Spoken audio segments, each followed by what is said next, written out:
Hello guys, welcome back to Gyan Varsha. आज इस video में हम लोग ब्लास्ट के बारे में अच्छे से समझेंगे।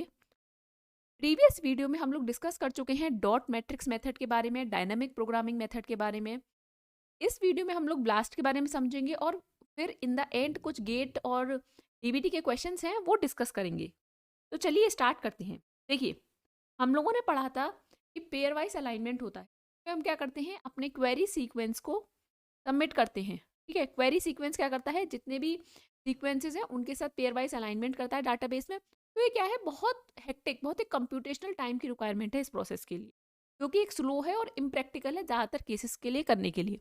तो इसके लिए कुछ अदर मेथड्स की रिक्वायरमेंट है। ठीक है, तो स्पेशल सर्च मेथड की रिक्वायरमेंट है जो कि स्पीड अप कर सके आपके कंप्यूटेशनल प्रोसेस को, सीक्वेंस कंपैरिजन के लिए स्पीड अप कर सके आपके कंप्यूटेशनल मेथड को।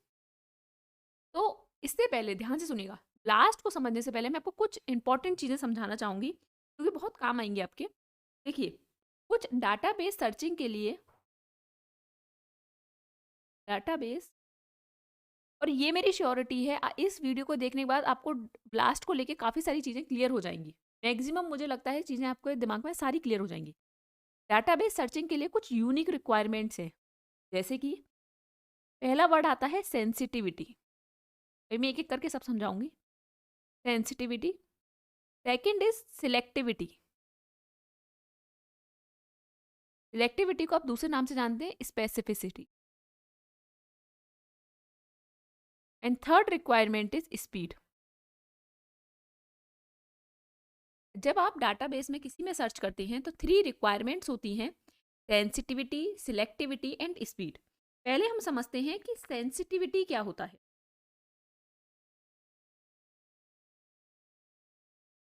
क्या होता है देखिएगा, ability to find as many correct hits as possible, that is sensitivity. Means जब भी आप कोई क्वेरी सीक्वेंस को डाटाबेस में देंगे तो जब हम क्वेरी सीक्वेंस को डाटाबेस में देते हैं तो हम चाहेंगे कि करेक्ट से करेक्ट हिट जितने हो सकें वो करेक्ट से करेक्ट हिट फाइंड हो। ठीक है, दैट इज सेंसिटिविटी। तो ये सेंसिटिविटी जो होता है वो क्या होता है, ट्रू पॉजिटिव। क्या होता है, ट्रू पॉजिटिव। नेक्स्ट हम टर्म को समझते हैं। नेक्स्ट टर्म इज सिलेक्टिविटी, और you can say that specificity.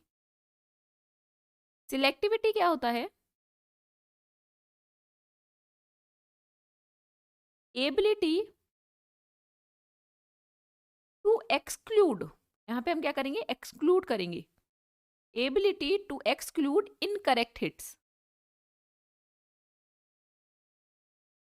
जितना हो सके जब क्वेरी सीक्वेंस डाटाबेस सर्च में हम मैच कराएंगे तो जितना हो सके इनकरेक्ट हिट को हटा सके। ठीक है, और इसको हम फॉल्स पॉजिटिव कहते हैं, false positive. Next third criteria क्या है, स्पीड। देखिए, स्पीड जो है डिपेंड करती है डाटाबेस के साइज पर। ठीक है, तो हम चाहेंगे कि हमारे ज़्यादा से जल्दी रिजल्ट टाइम, जल्दी कंप्यूटेशन फास्ट हो। बट स्पीड किस पे डिपेंड करेगी, डाटाबेस, कितना बड़ा डाटाबेस है। मैं दोबारा रिपीट कर रही हूँ, किसी भी डाटाबेस सर्चिंग के लिए 3 requirements, sensitivity, selectivity, speed. Sensitivity क्या होता है कि ability to find as many correct hits as possible. ठीक है, ये क्या होता है बेसिकली, ट्रू पॉजिटिव। ये जो करेक्ट हिट्स हैं ना, ये क्या है, ट्रू पॉजिटिव हिट्स हैं। ट्रू पॉजिटिव मतलब समझ रहे हैं, ये हिट्स आपके क्वेरी सीक्वेंस में भी है और ये हिट्स आपके क्या हैं, आपके डाटाबेस में भी हैं। इसीलिए क्या है, करेक्ट हिट्स मिले हैं। मीन सपोज कीजिए XYZ आपके डाटाबेस में भी है और XYZ आपके डाटाबेस क्वेरी सीक्वेंस में भी है, तो दोनों करेक्टली मिले ना, तो this is what a true positive. ठीक है, वहीं पर अगर हम बात करें सिलेक्टिविटी की, सिलेक्टिविटी क्या है, ability to exclude incorrect hits. और ये जो इनकरेक्ट हिट्स हैं ये क्या होते हैं, false positive. Incorrect hit basically क्या है, देखिए अनरिलेटेड सीक्वेंसेस जो हैं मिस्टेक ही आइडेंटिफाइड हो गए हैं डाटाबेस में। कोई आपका अनरिलेटेड सीक्वेंस डाटाबेस सर्च में मिस्टेकली आइडेंटिफाइड हो गया, जैसे सपोज कीजिए XYZ है, ये मेरा क्या है, क्वेरी सीक्वेंस में XYZ है, ठीक है? लेकिन PYQ है आपका डाटाबेस, ठीक है? तो मिस्टेकली आइडेंटिफाइड हो गया, ठीक है, XYZ जबकि आपका नहीं है, तब भी आपके डाटाबेस ने उसे आइडेंटिफाइड कर लिया मिस्टेकली। ये होते हैं इनकरेक्ट हिट्स, जो कि क्या जो इनकरेक्ट हिट्स है वो क्या है, false positive. And third is speed. I hope इतना पार्ट क्लियर हुआ होगा। अब ध्यान से सुनो मेरी बात। दो टाइप की एल्गोरिथम होती हैं, एक होती है एग्जॉस्टिव टाइप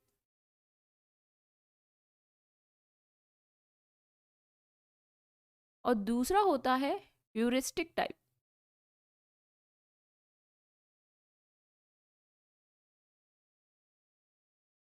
दो टाइप की फंडामेंटल एल्गोरिथम होती हैं, एक होता है एग्जॉस्टिव टाइप, दूसरा होता है ह्यूरिस्टिक टाइप। जो एग्जॉस्टिव टाइप है उसका एग्जाम्पल क्या हो गया आपका, डायनामिक प्रोग्रामिंग। डायनामिक प्रोग्रामिंग हम लोग पढ़ चुके हैं, डायनामिक प्रोग्रामिंग मेथड, तो इसका एग्जाम्पल है एग्जॉस्टिव टाइप का। ह्यूरिस्टिक टाइप में कौन आता है आपका, ह्यूरिस्टिक टाइप में आता है आपका वर्ड मेथड। अगर आपको याद हो, मैंने आपको 3 मेथड बताए थे, dot matrix method, dynamic programming method and word method. Exhaustive type में हो गया आपका डायनामिक प्रोग्रामिंग, ह्यूरिस्टिक टाइप में हो गया वर्ड मेथड।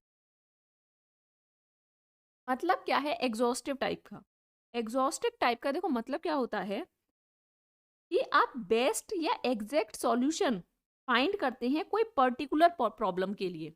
मैं रिपीट कर रही हूँ, एग्जॉस्टिव टाइप का मतलब क्या है कि आप फाइंड कर रहे हैं बेस्ट और एग्जैक्ट मेथड, बेस्ट और exact solution for a particular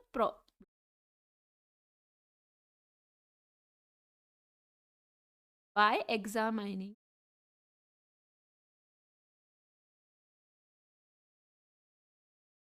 all mathematical calculation.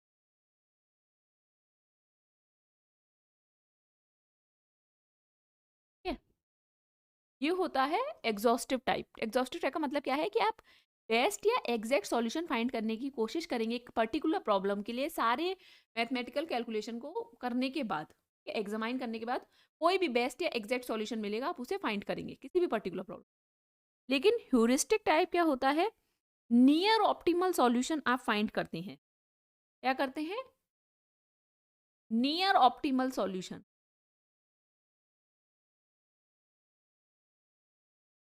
आप फाइंड करेंगे by using rule of thumb. एक रूल ऑफ थंब होता है, उसको आप यूज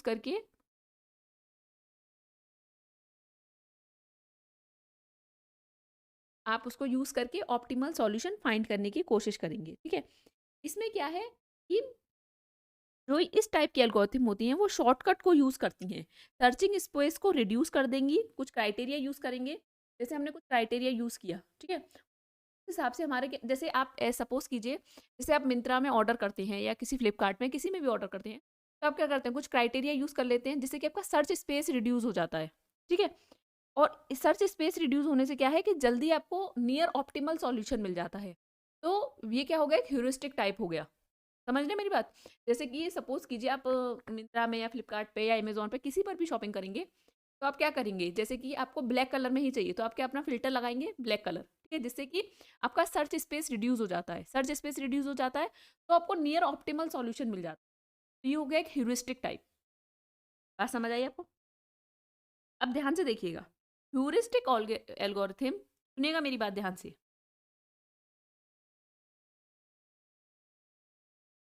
ह्यूरिस्टिक एल्गोरिथम अगेन दो टाइप में क्लासिफाइड है, ध्यान से सुनिएगा। ह्यूरिस्टिक एल्गोरिथम दो मेजर क्लासेस में है, first is blast and second is FASTA. Blast and FASTA heuristic algorithm के दो मेजर हैं, दो मेजर ह्यूरिस्टिक एल्गोरिथम होती हैं, ब्लास्ट एंड फास्टा। ठीक है, तो ये ह्यूरिस्टिक एल्गोरिथम होती हैं, ये 50 to 100 टाइम्स फास्टर होती हैं देन डायनामिक प्रोग्रामिंग के। ह्यूरिस्टिक एल्गोरिथम क्या होती है? 50 to 100 टाइम्स फास्टर होती हैं देन डायनामिक। तो बेसिकली हम लोग क्या करते हैं, क्या है ये वर्ड मेथड का टाइप है ना, ब्लास्ट और FASTA. Heuristic type basically word method है, जो कि ब्लास्ट और फास्टा क्या है, वर्ड मेथड है। तो हम लोग क्या करते हैं इसमें, कुछ एक विंडो साइज बनाते हैं, जैसे हमने डॉट मैट्रिक्स में एक विंडो साइज लिया था, इन द सेम वे इसमें हम एक विंडो साइज लेते हैं। ठीक है, एक विंडो साइज लेने के बाद हम मैच कराते हैं, लोकली मैच कराते हैं। अगर लोकली मैच कर जाता है, ठीक है, देखिएगा मेरी बात सुनिएगा, सपोज कीजिए, सपोज कीजिए ये आपका क्वेरी सीक्वेंस है। ठीक है, ये क्या है आपका क्वेरी सीक्वेंस। क्वेरी सीक्वेंस मतलब जो आपका प्रॉब्लम है जिसको आपको सर्च कराना है। यहाँ पर एक वर्ड है, एक विंडो 3 का वर्ड बनाया मैंने, सपोज कीजिए ABC।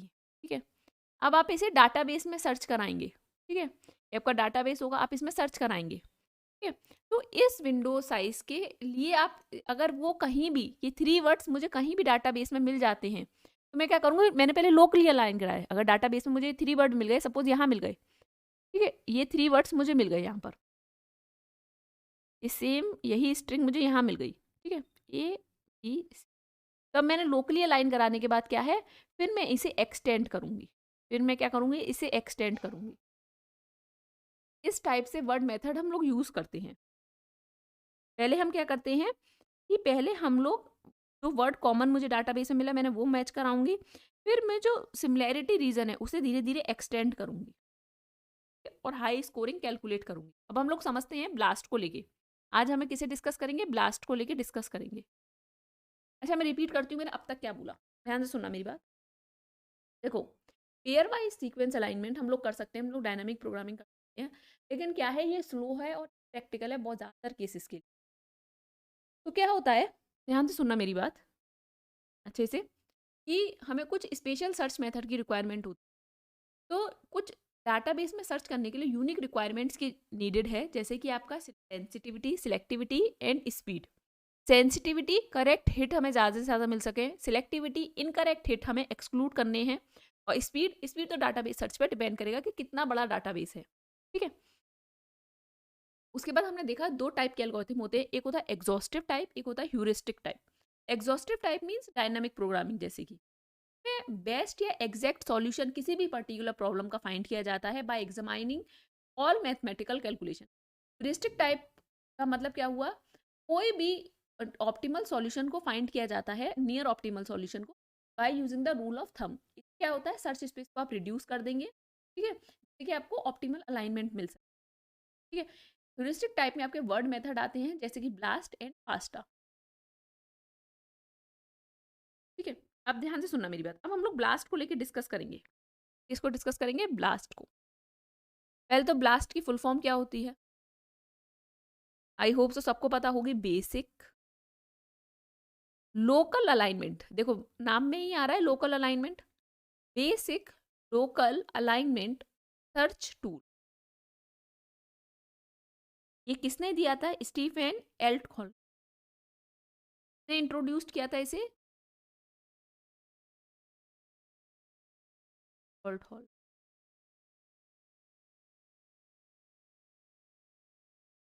इन 1990, ये बहुत इंपॉर्टेंट है, नाम याद रखना। किसने इंट्रोड्यूस किया था, स्टीफन ऑल्टहॉल ने 1990 में, और ये मोस्ट पॉपुलर प्रोग्राम बन गया सीक्वेंस एनालिसिस।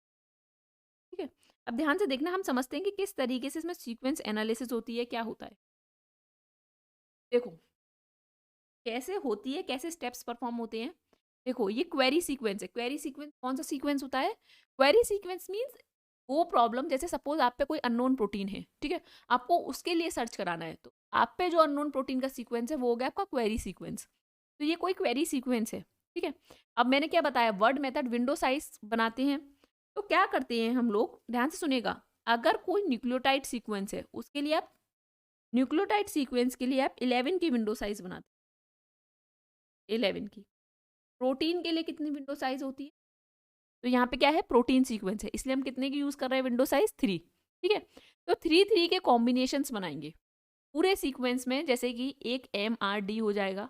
ठीक है, देखिए आपका सीक्वेंस है ना, MRD PYN KLIS, तो एक पहला कॉम्बिनेशन हो जाएगा MRD, फिर हो जाएगा RDP, फिर हो जाएगा DPY, फिर हो जाएगा PYN। इस तरीके से कॉम्बिनेशन बनाते हैं हम 3 3 के, क्योंकि प्रोटीन सीक्वेंस है तो 3 3 के, अगर न्यूक्लियोटाइड होता तो 11 की विंडो साइज बनाते हैं। ठीक है, अब क्या करेंगे हम, विंडो साइज बनाने के बाद अब हम scan every 3 residues to be used in searching BLAST word database. अब हम क्या करेंगे, डाटाबेस में से सर्च कराएंगे। ठीक है, हमारे पास डाटाबेस होगा जिसमें सारे सीक्वेंसेस होंगे, उसमें सर्च कराएंगे। तो देखिए सर्च कराने के बाद, जैसे कि देखिए हम लोग यहाँ पे विंडो साइज सिर्फ एक PYN की बात कर रहे हैं, क्योंकि बहुत कॉम्प्लिकेटेड हो जाएगा, बहुत सारे की बात करेंगे। तो यहाँ पे हम एक PYN का एग्जाम्पल लेके चल रहे हैं। देखिए PYN इसे अब मैच कराएंगे सबसे। ठीक है, तो PYN देखिए यहाँ पे PYN से PYN मैच हो गया, PFN है ये, PFQ है ये, PFE है। ठीक है, फिर हम क्या करते हैं, कैलकुलेट करते हैं सम, जो मैच हुआ है स्कोर कैलकुलेट करते हैं किस बेसिस पर, ब्लॉसम 62। ये पॉइंट्स इंपॉर्टेंट हैं, किस बेसिस पर आप कैलकुलेट करेंगे, ब्लॉसम 62। अब मुझे उम्मीद है आप लोगों को ब्लॉसम 62 अच्छे से समझ आया होगा। ब्लॉसम 62 मीन्स जो आपने क्लस्टर बनाया होगा वो 62% आइडेंटिटी पे बनाया होगा, तो हम ब्लॉसम 62 मैट्रिक्स का यूज करेंगे। ठीक है, और उस बेसिस पर मैच स्कोर कैलकुलेट करेंगे। तो देखिए PYN से PYN मैच कर रहा है तो 20 स्कोर आ गया, PYN से PFN है तो 16 स्कोर, PYN से PFQ 10 स्कोर, PYN से PFE 10 स्कोर। ठीक है, तो सबसे ज्यादा स्कोर किसका है, इसका। तो PYN से PYN मैच किया। ठीक है, पहले हमने लोकली मैच कराया, फिर हम क्या करेंगे, बाकी का सीक्वेंस जो है उसे एक्सटेंड कराएंगे। बाकी का सीक्वेंस क्या है, उसे एक्सटेंड कराएंगे और मैच करने की कोशिश करेंगे। ध्यान से सुनिएगा, बाकी का सीक्वेंस एक्सटेंड कराएंगे, मतलब बाकी का एक्सटेंड करा के उसे मैच कराने की कोशिश करेंगे।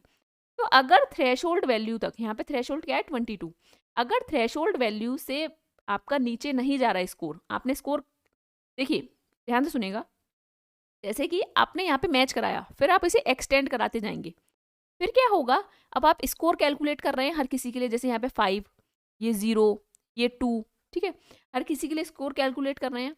अगर आपका, ध्यान से सुनेगा, अगर आपका स्कोर थ्रेशोल्ड वैल्यू से नीचे नहीं आ रहा तब तक आप एक्सटेंड कराएंगे, अगर थ्रेशोल्ड वैल्यू से नीचे चलाए तो फिर आप एक्सटेंड नहीं कराएंगे।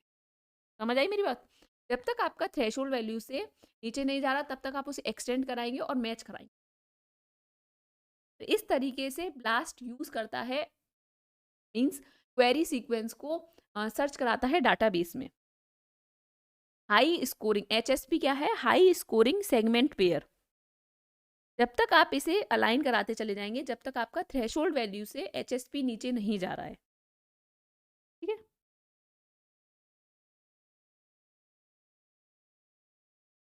अब आगे चलते हैं। देखिए आई होप सो इतना पार्ट क्लियर हुआ होगा। अब ध्यान से सुना मेरी बात। अब देखो कुछ वेरिएंट्स होते हैं ब्लास्ट के, वेरिएंट्स होते हैं कुछ ब्लास्ट के, जैसे कि blast N, blast P, blast X, T blast N and T blast X। देखिएगा बहुत इंपॉर्टेंट है, ज्यादातर क्वेश्चन आता है। आपका जो इनपुट मीन्स जो क्वेरी सीक्वेंस होगा वो आप कैसा देंगे। ठीक है, तो ब्लास्ट N में क्या होता है, DNA टू DNA, डाटाबेस क्या होगा, DNA होगा, और आपका क्वेरी सीक्वेंस भी क्या होगा, DNA होगा। ब्लास्ट P में protein to protein, query sequence protein का होगा, डाटाबेस भी प्रोटीन का होगा। ब्लास्ट X में देखिए इनपुट क्या होगा आपका DNA। ठीक है, डाटाबेस कैसा होगा, प्रोटीन। अब भैया DNA टू प्रोटीन तो मैच नहीं हो सकता, तो आप क्या करेंगे, DNA से प्रोटीन में कन्वर्ट करवाएंगे, मीन्स DNA से 6 ट्रांसलेशन रीडिंग फ्रेम के थ्रू क्या कराएंगे, आप प्रोटीन में कन्वर्ट कराएंगे। T ब्लास्ट N में क्या होगा, T ब्लास्ट N में आपका प्रोटीन होगा, देन DNA, मीन्स आपका क्वेरी सीक्वेंस प्रोटीन होगा, आप उसे कन्वर्ट कराएंगे DNA में, और डाटाबेस क्या रहेगा आपका DNA। T ब्लास्ट X में दोनों ही DNA होंगे, आप 36 ट्रांसलेशन रीडिंग फ्रेम के थ्रू, आई होप सो 36 समझ आ रहा होगा। 36 देखिए कैसे होगा, एक बार इधर से और एक बार इधर से, तो कितने होते हैं टोटल, 3 यहां से आपको मिलेंगे और 3 यहां से मिलेंगे, टोटल 6। भाई टोटल 6 कॉम्बिनेशन पॉसिबल है ना एक बार से। देखो CAT, CAA, ATC, AAC, TCA, AZ, तो टोटल हो गए 6, 6 इंटू 6, क्योंकि यहाँ से भी 6 मिलेंगे, तो 6 into 6 36 translation reading frame possible है। कैसे? देखो CAT एक बार हो सकता है, फिर ATC हो सकता है, फिर TCA हो सकता है, इस तरीके से। समझ आई मेरी बात?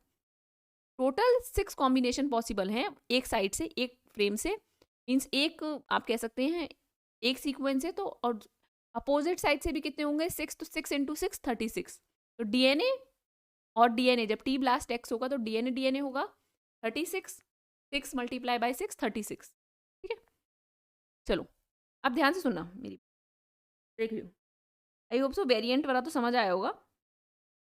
कुछ स्टैटिस्टिकल सिग्निफिकेंस चीज़ें होती हैं जो हमें समझने की रिक्वायरमेंट है।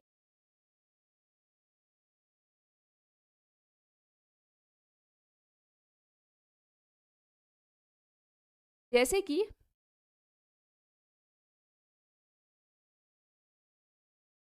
जब आप डाटाबेस में सर्च करते हैं क्वेरी सीक्वेंस को, कुछ चीज़ें आपको ध्यान रखनी होती है, जैसे कि ई वैल्यू। ई वैल्यू क्या होती है? Expected value. एक्सपेक्टेड वैल्यू ध्यान से सुनिएगा। एक्सपेक्टेड वैल्यू क्या कहती है कि कितने नंबर ऑफ हिट्स हैं, कितने नंबर ऑफ हिट्स हैं, हाउ मेनी हिट्स जो रैंडम बाई चांस रैंडम आए हैं, number of hits by chance random chance से आ गए, मीन्स ऐसे ही आ गए हैं, तो ई वो होती है ई वैल्यू, कि बाई रैंडम चांस से कितने नंबर ऑफ हिट्स आ गए हैं। तो ई वैल्यू जितनी कम होगी, ध्यान से सुनिएगा मेरी वैल्यू, मेरी बात, जितनी ई वैल्यू कम होगी उतना ही आपका क्या होगा? सिग्निफिकेंट मैच होगा। The lower the value the more the significant match. E value क्या बताती है कि कितने नंबर ऑफ हिट्स हैं जो बाई चांस आ गए। ठीक है, जितनी कम ई वैल्यू, जितनी कम मीन्स जितनी क्लोज टू जीरो के पास है, E value close to zero, it means the more significant match it is. उतना ही अच्छा क्या है? हमारा मैच है।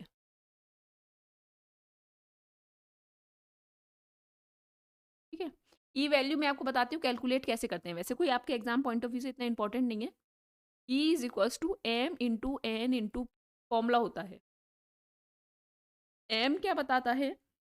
एम होता है कि कितने नंबर ऑफ रेसिड्यूज हैं डाटाबेस में, total number of residues in database.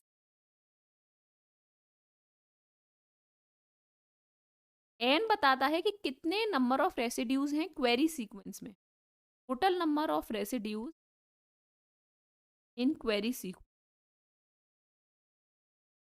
और पी बताता है कि कितनी प्रोबेबिलिटी है। पी क्या बताएगा? कितनी प्रोबेबिलिटी है। P is equals to probability, तो ये अलाइनमेंट है वो probability that an HSP alignment, HSP high scoring segment, probability that an HSP alignment is a result of random chance। ठीक है, तो आपको कुछ नहीं है, आपको तीनों वैल्यू दी होंगी, आपको तीनों को मल्टीप्लाई करना है, और मल्टीप्लाई करके जो वैल्यू आएगी वो होगी आपकी ई वैल्यू, वो होगी आपकी क्या? ई वैल्यू। ठीक है, तो जितनी ज्यादा वैल्यू जीरो के पास होगी उतनी ही अच्छा होगा सिग्निफिकेंट में। ठीक है, एक और होता है आपका, एक होता है आपका बिट स्कोर। क्या है आपका? Bit score. जब आप ब्लास्ट करेंगे तो आप ये टर्म्स देखेंगे, ई value, bit score. Bit score basically क्या है? बिट स्कोर आपका इंडिपेंडेंट होता है क्वेरी सीक्वेंस लेंथ पर और डाटाबेस साइज पर। बिट स्कोर क्या है? इंडिपेंडेंट होता है, क्योंकि देखिए ई वैल्यू किस पे डिपेंडेंट है? ई वैल्यू डाटाबेस के साइज पे डिपेंडेंट है, एम पे डिपेंड। लेकिन बिट स्कोर क्या होता है? इंडिपेंडेंट होता है आपके क्वेरी सीक्वेंस के लेंथ पे भी इंडिपेंडेंट है, और किस पे इंडिपेंडेंट है? डाटाबेस के साइज पे भी इंडिपेंडेंट। ठीक है, बस इतना दिमाग में रखिएगा, जितनी ज्यादा बिट स्कोर वैल्यू है, the more the bit score the more the significant, the more the bit score significant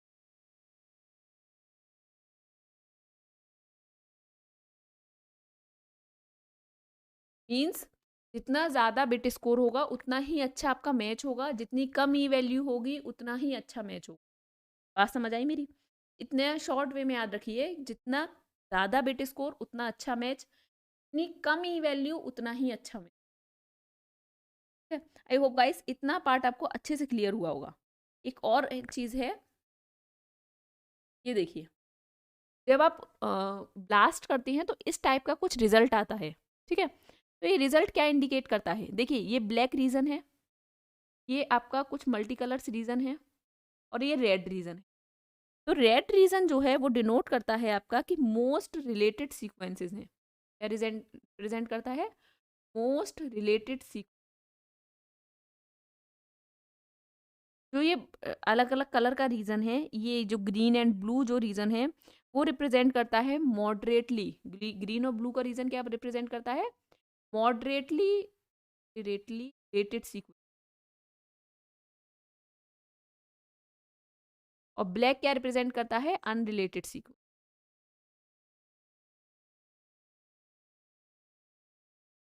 बात समझ आई मेरी? रेड रीजन रिप्रेजेंट करेगा most related, green and blue represent करता है moderately related, and black represent करता है unrelated है, ठीक है? और ये जो बार दिखा रखे हैं लेंथ के, लेंथ ऑफ द बार, ये रिप्रेजेंट करती है, length of the bar represent the span of sequence alignment relative to the query sequence. बस इतना ही आपको समझने की जरूरत है। ब्लास्ट में, ब्लास्ट में सबसे ज़्यादा इंपॉर्टेंट ये स्लाइड है कि ये याद रखिएगा कि ब्लास्ट एन में क्या होता है, ब्लास्ट पी में क्या होता है, आपका आपका टी ब्लास्ट एक्स में क्या होता है, टी ब्लास्ट एन क्या होता है, और टी ब्लास्ट एक्स क्या होता है। चलिए अब चलते हैं क्वेश्चन की तरफ। फर्स्ट क्वेश्चन डीबीटी 2008 में पूछा गया है। For searching a query sequence with a database which of the following statement is correct. अब देखिए, nucleotide query against a nucleotide sequence database is done by blast P, गलत है। ब्लास्ट पी में क्या होता है आपका? ब्लास्ट पी में प्रोटीन टू प्रोटीन होता है। Protein query against a translated nucleotide sequence database is done by blast P, ये भी गलत है। Translated nucleotide query against a protein database is done by BLAST X, ये सही है। Protein query against a protein database is done by T BLAST N, ये गलत है। ये कैसे होता है? ब्लास्ट पी के थ्रू। तो क्या आंसर आएगा? सी, ठीक है? नेक्स्ट क्वेश्चन की तरफ चलते हैं। गेट 2018, ध्यान से देखना। Which one of the following BLAST search program is use to identify homologs of a genomic DNA query in a protein sequence database. क्या पूछा गया है कि which of the following BLAST search program is use to identify homologs of genomic. देखिए, query क्या है? Input sequence क्या है? डीएनए। और किसके लिए मिलाना है? प्रोटीन के लिए। तो आप क्या करेंगे यूज? देखो, डीएनए से पहले क्या बनाओगे? उसे प्रोटीन बनाओगे, ठीक है? तो 6 ट्रांसलेशन रीडिंग फ्रेम होगा, ठीक है? तो डीएनए टू प्रोटीन का क्या हो गया? Blast x. क्या हो गया आपका? ब्लास्ट एक्स, याद हो तो ब्लास्ट एक्स ऑप्शन है, ठीक है? ब्लास्ट एन कब होता? ब्लास्ट एन होता जब डीएनए टू डीएनए होता। BLAST P protein to protein, और टी ब्लास्ट एन कब होता? जब प्रोटीन आपका क्वेरी सीक्वेंस होता और डीएनए आपका डाटाबेस होता, ठीक है? चलो next question, GATE 2019। Which of the following statement are correct? क्या पूछा गया? Correct statement. When a protein sequence database is searched using the BLAST algorithm, a large E value indicate high sequence similarity, बिल्कुल गलत। मैंने क्या बताया? जितनी कम E value होगी उतना ही ज्यादा क्या है अपना सिग्निफिकेंट मैच है। तो पहला ऑप्शन क्या हो गया? गलत हो गया भाई, ठीक है? Second option E value is less then, देखो फर्स्ट ऑप्शन ही रॉन्ग हो गया, तो ये तीनों ऑप्शन क्या हो गए? रॉन्ग हो गए। पहली बात तो ऑप्शन ही ये बी और डी, क्यू और आर सही है, मीन्स बी ऑप्शन सही है। E value is less than 10 to the power -10 indicate sequence homology, बिल्कुल सही। आप 10 टू द पावर -10 मतलब समझ रहे हैं कितना पॉइंट, मतलब कितना क्लोज टू जीरो होगा? समझ पा रहे हैं मेरी बात? कितना क्लोज टू जीरो होगा, 10 टू द पावर -10, ठीक है। तो ऑब्वियसली क्लोज टू जीरो होगा तो सीक्वेंस होमोलॉजी को इंडिकेट करेगा। अ हायर ब्लास्ट स्कोर, ठीक है, इंडिकेट्स हायर सीक्वेंस सिमिलैरिटी, बिल्कुल ये सही है। E value is greater than 10 to the power 10, 10 to the power 10, so जी 10 टू द पावर -10 नहीं कह रहा, 10 to the power 10 indicate sequence homology नहीं। तो क्या है, क्यू और आर ऑप्शन क्या है आपके सही है। नेक्स्ट क्वेश्चन गेट 2014 में आया है बच्चों। Algorithm for BLAST is based on dynamic programming, hidden Markov model, k tuple analysis और न्यूरल मेथड। वर्ड मेथड को क्या कहते हैं, k tuple method. K means एक विंडो साइज आप देख रहे हैं जिसमें हम प्रोटीन के लिए 3 लेते हैं और न्यूक्लियोटाइड के लिए 11। नेक्स्ट क्वेश्चन डीबीटी 2019 में आया है। Match the type of BLAST program given in group 1 to the particular type of sequence search task described in group 2। तो देखो, अब 2 ऑप्शन है और 1 2 3 4 में से देखना है, तो आप इसी को पढ़ लो। A nucleotide sequence is to be used as query. Nucleotide means DNA का सीक्वेंस आप क्वेरी की तरह यूज कर रहे हैं। To search for a similar protein against a, कौन सा डीएनए डाटाबेस है, न्यूक्लियोटाइड डाटाबेस है, ठीक है। तो डीएनए टू डीएनए पर क्या है, to search for similar proteins, ठीक है। Then a nucleotide sequence is to be used as a query to search against a protein database। अब देखो, डीएनए टू प्रोटीन है, प्रोटीन डेटाबेस है, डीएनए आपका वो है, तो इसके लिए आप क्या यूज करेंगे, 6 ट्रांसलेशन फ्रेम यूज करेंगे और क्या होगा इसमें, ब्लास्ट एक्स, ठीक है। अब इसमें क्या है, मतलब क्यू का ऑप्शन क्या हो गया, ब्लास्ट एक्स, इस मीन्स 3 का तो क्यू होगा, ठीक है, इन तीनों में से कोई होगा, फर्स्ट है। अब न्यूक्लियोटाइड सीक्वेंस है वो क्वेरी की तरह यूज कर रहे हैं to search for similar protein against, तो मतलब डीएनए को प्रोटीन बनाना पड़ेगा और इसको प्रोटीन बनाना पड़ेगा, ठीक है। 36 ट्रांसलेशन रीडिंग फ्रेम यूज, तो क्या होगा, टी ब्लास्ट एक्स, तो 2 का पी, तो 2 का पी और 3 का क्यू, तो ए ऑप्शन क्या हो गया correct. Next question DBT 2009। BLAST X is used to, BLAST X आप खुद सोचो किस लिए यूज करते हैं, अभी भी हमने देखा था डीएनए आपका इनपुट सीक्वेंस होगा और प्रोटीन आपका क्या होगा, डाटाबेस, और 6 ट्रांसलेशन रीडिंग फ्रेम होगा, ठीक है। तो सर्च अ न्यूक्लियोटाइड डाटाबेस नहीं, न्यूक्लियोटाइड डाटाबेस नहीं होता, प्रोटीन डेटाबेस होता है। Search protein database using a protein query नहीं। Search protein database using translated nucleotide query, बिल्कुल। सर्च ट्रांसलेटेड न्यूक्लियोटाइड नहीं, न्यूक्लियोटाइड नहीं, गलत है, ऑप्शन क्या हो गया सी, ठीक है। गाइस आई होप सो आपको ब्लास्ट अच्छे से समझ आया होगा। अगर आपको ये वीडियो पसंद आई है तो आप इसे प्लीज़ लाइक कीजिएगा, हमें कमेंट बॉक्स में बताया कीजिए आपको कैसा लगता है हमारा कंटेंट। अगर आपको ये वीडियो पसंद आए तो अपने अपने फ्रेंड्स के साथ भी शेयर कीजिए, हमारे चैनल को सब्सक्राइब कीजिए, और gyanvarshaquery@gmail.com पे आप मुझे भी मेल, मतलब लाइक आप बता सकते हैं कि आपको टॉपिक क्या पढ़ना है, आप कमेंट बॉक्स में भी बता सकते हैं, ऐसा कोई प्रॉब्लम नहीं है। अगर आपको कोई अदर टॉपिक पढ़ना है, अदर कोई सब्जेक्ट से रिलेटेड कुछ पूछना है, कोई क्वेश्चन है, तो आप मुझे ज्ञानवर्षा क्वेरी @gmail.com पर भी मेल कर सकते हैं कोई भी क्वेरी के लिए। तो थैंक यू।